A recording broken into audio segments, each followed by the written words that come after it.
ప్రపంచంలో ప్రతి వస్తువు ఒక యూజర్ మాన్యువల్తో వస్తుంది.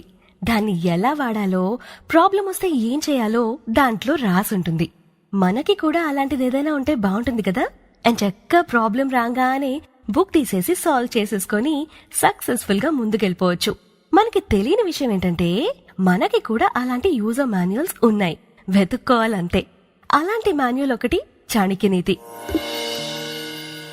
తన అపారమైన తెలివితేటలు, అనుభవంతో మన జీవిత విధానంలో ప్రతి అంశాన్ని టచ్ చేస్తాడు చాణక్య. ముందుగా ఒక వ్యక్తిగా ఒక మనిషికి ఉండాల్సిన లక్షణాలు, పాటించాల్సిన విషయాల గురించి చాణక్య ఏం చెప్పాడో చూద్దాం. కోపం అనేది మృత్యువుతో సమానం. కామం నరకానికి తీసుకెళ్లే వైతరణి నది లాంటిది. జ్ఞానం సమృద్ధిగా పాలిచ్చే గోవు లాంటిది. తృప్తి అనేది దేవతలు తిరిగే నందనవనం అంటాడు చాణక్య. ఈ బాటమ్ లైన్ తో బిగిన్ చేసి మన నాలెడ్జ్ జర్నీని స్టార్ట్ చేద్దాం.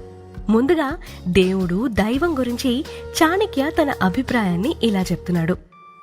పుష్పే గంధం తిలే తైలం కాష్టే వాహినీః పయోఘృతం ఇక్షోగుడం తథా దేహే పశ్చాత్మనాం వివేకతః.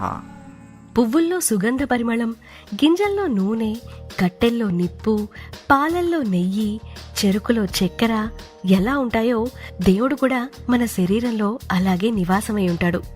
తెలివిగలవారు ఇది గ్రహిస్తారు. ఎంత గొప్ప మాట కదా ఇది.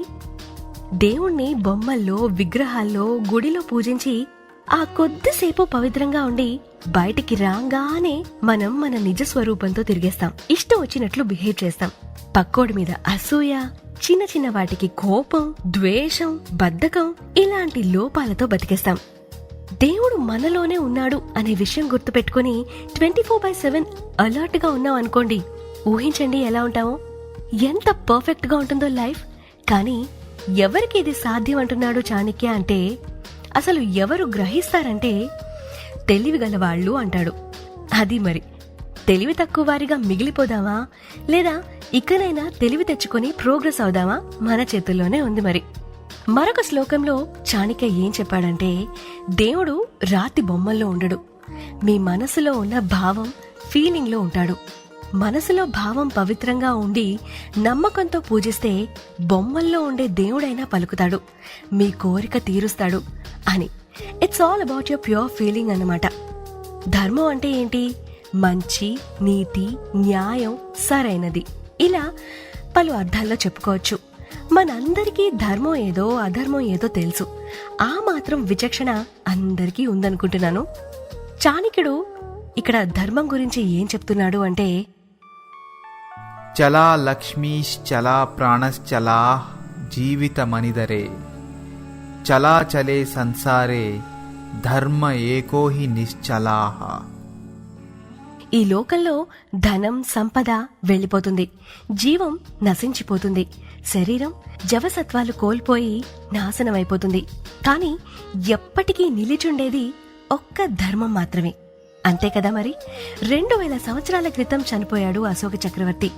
ఈ రోజుకి ఆయన కట్టించిన స్తూపాలు భద్రంగా మనం చూసుకుంటున్నాం.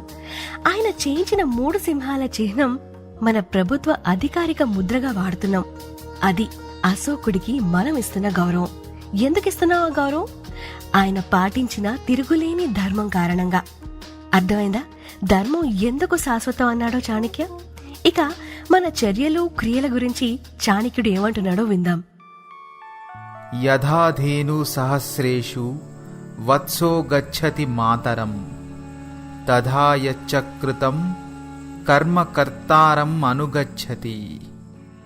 ఎలాగైతే ఒక లేగదూడ 1000 పశువుల మధ్య కూడా తన తల్లిని వెతుక్కుంటూ వచ్చి చేరుతుందో, అలాగే మనం చేసిన పనుల యొక్క ప్రతిఫలం మనం ఎక్కడున్నా, ఎలా ఉన్నా వచ్చి మనల్ని చేరుతుంది.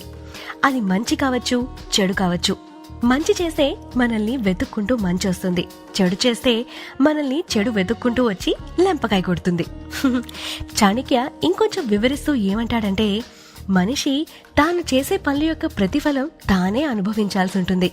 ఈ మంచి చెడులు, పాప పుణ్యాల బ్యాలెన్స్ షీట్ ని సెటిల్ చేసే బాధ్యత అతనిదే. తను ఏం కావాలన్నా చేయొచ్చు, కానీ వాటి రిజల్ట్ ని కూడా తీసుకోవడానికి రెడీగా ఉండాలి అంటాడు. పేదరికం, రోగాలు, కష్టాలు, బానిసత్వం ఇలాంటివన్నీ తాను చేసిన పాపాల యొక్క ఫలితాలు అంటాడు. ఇక్కడ మనం గమనించాల్సిన విషయం ఒకటి ఉంది. ఎంత మేధావైనా తన రచనలు సమకాలీనంగానే ఉండాలనుకుంటాడు. ఆ కాలానికి, అప్పటి పరిస్థితులకి, అప్పటి మనుషుల ఆలోచన విధానాలకు తగ్గట్టుగా వారి రచనలు ఉండడం సహజం. దీనికి చాణక్యుడు కూడా ఏమీ అతిథుడు కాదు. అందుకని అతని రచనల్లో గూఢార్థాన్ని గ్రహించి మనకి, మన కాలానికి తగ్గట్టుగా మలుచుకోవాలి, కానీ లిటరల్ సెన్స్ లో తీసుకోకూడదు. ఆన్ దాట్ నోట్, విధి, అదృష్టం గురించి మాట్లాడుతూ చాణక్య ఏమన్నాడంటే, రంకం కరోతి రాజానాం రంకమేవచ ధనినం నిర్ధన చైవ నిర్ధనం ధనినం విధి. ఒక బిచ్చగాడు రాజుగా మారాలన్నా, రాజు బిచ్చగాడుగా మారాలన్నా విధి చేతిలో ఉంది. విధి ఒక్క కోటీశ్వరుడిని దరిద్రుడుగాను, ఒక దరిద్రుణ్ణి కోటీశ్వరుడిగా మార్చగలదు అంటాడు మన చాణక్య. ఇక్కడ విధి అంటే మనం తీసుకునే నిర్ణయాలు, వాటి ఫలితాలు అని అన్వయించుకోవచ్చు. రాజ్య పరిపాలన పట్టించుకోకుండా విలాసాల్లో మునిగి తేలే రాజుని శత్రురాజు ఓడించి సంపద లాక్కుని బిచ్చగాడిగా మార్చేయచ్చు. అలాగే కోటీశ్వరుడు, పేదవాడి విషయంలో కూడా మన నిర్ణయాలే మన జీవితాన్ని మారుస్తాయి. అదే విధి. ఇంకా ఇలాంటి నీతులు చాలా ఉన్నాయి. నెక్స్ట్ ఎపిసోడ్ లో విందురు గాని. Stay tuned.